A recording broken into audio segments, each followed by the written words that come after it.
शांत पा. आपल्या घरात अनेकदा असं होतं नाही का की लाईट लुकलुकतो, एखादं सॉकेट अचानक काम करायचं बंद करतं किंवा सारखा सारखा फ्यूज उडतो. पण असं का होतं? यामागचं खरं कारण काय याचा कधी विचार केलाय का? तर या वरवर सामान्य वाटणाऱ्या समस्या आहेत ना, यामागे वायरिंगमधले काही मोठे दोष दडलेले असू शकतात. आणि म्हणूनच घरातलं वायरिंगचं कुठलंही काम झाल्यावर काही सेफ्टी टेस्ट करणं हे खूपच महत्त्वाचं आहे.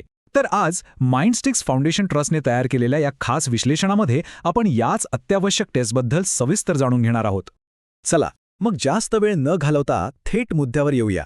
कोणताही प्रोफेशनल इलेक्ट्रिशियन जेव्हा कामाला लागतो तेव्हा त्याच्या टूलकिटमध्ये या 3 अत्यंत महत्त्वाच्या टेस्ट असतातच.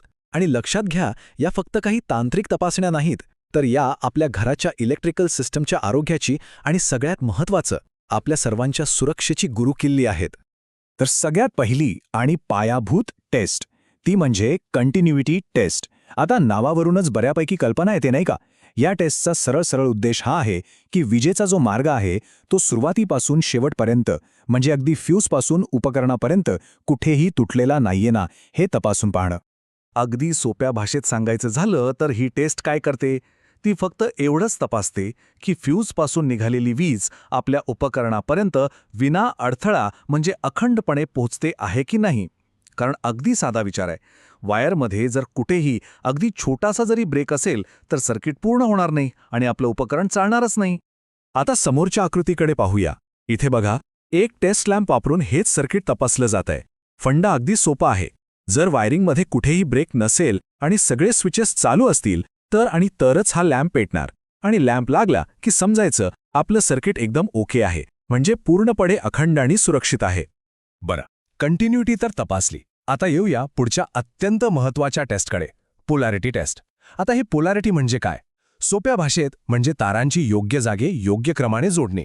आणि ही जोडणी व्यवस्थित असणं हे फक्त उपकरण चालण्यासाठी नाही, तर सुरक्षेसाठी सुद्धा तितकंच किंबहुना जास्तच महत्त्वाचं आहे. या टेस्टचं महत्त्व अजिबात कमी लेखू नका, कारण एक साधा नियम आहे जो पाळलाच पाहिजे.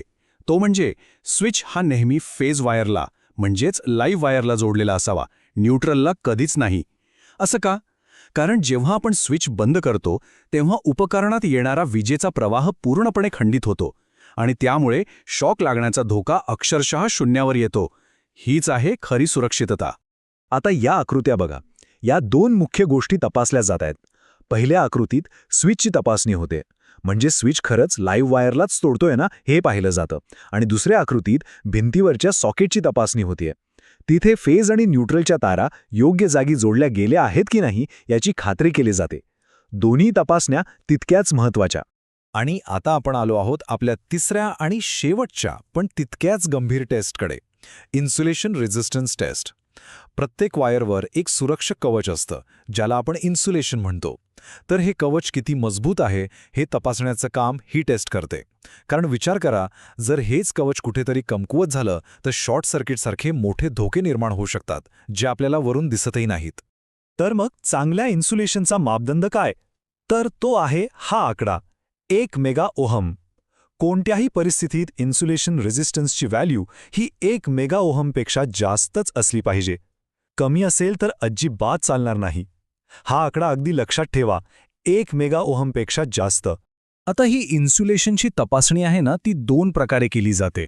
पहिली, कंडक्टर्स आणि अर्थिंग वायर यांच्यामध्ये, म्हणजे करंट कुठे जमिनीकडे लीक तर होत नाहीये ना हे पाहिलं जातं. आणि दुसरी तपासणी होते 2 कंडक्टर्समध्ये, म्हणजेच फेज आणि न्यूट्रल वायरमध्ये. त्या एकमेकांपासून सुरक्षित अंतरावर आहेत की नाही हे तपासण्यासाठी.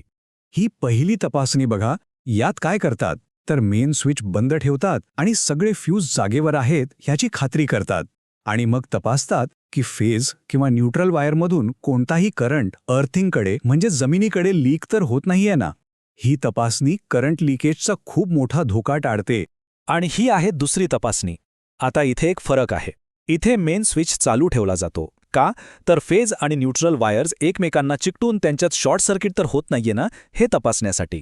तर अशा प्रकारे या दोन्ही तपासण्या इन्सुलेशन किती मजबूत आहे हे सिद्ध करतात आणि आपल्या सुरक्षेची हमी देतात. चला तर मग आपण आतापर्यंत ज्या 3 मुख्य टेस्ट पाहिल्या, कंटिन्युइटी, पोलॅरिटी आणि इन्सुलेशन रेझिस्टन्स, त्या सगळ्यांचा आता एका नजरेत थोडक्यात आढावा घेऊया. हा जो तक्ता समोर दिसतोय तो या सगळ्या प्रक्रियेचं सार आहे. बघा, कंटिन्युटी टेस्ट आपल्याला सांगते की सर्किट पूर्ण आहे की नाही. पोलॅरिटी टेस्ट खात्री देते की सगळ्या वायरी योग्य जागी जोडल्या आहेत. आणि सगळ्यात महत्त्वाचं, दोन्ही इन्सुलेशन टेस्ट्समध्ये रिझल्ट हा 1 मेगाओहमपेक्षा जास्त यायला हवा. हेच आपल्या सुरक्षितेचं खरं प्रमाणपत्र आहे. तर मग या सगळ्या टेस्ट्सबद्दल जाणून घेतल्यानंतर एक प्रश्न स्वतःला विचारायला हवा की आपल्या घराची इलेक्ट्रिकल सिस्टम खरोखरच इतकी सुरक्षित आहे का?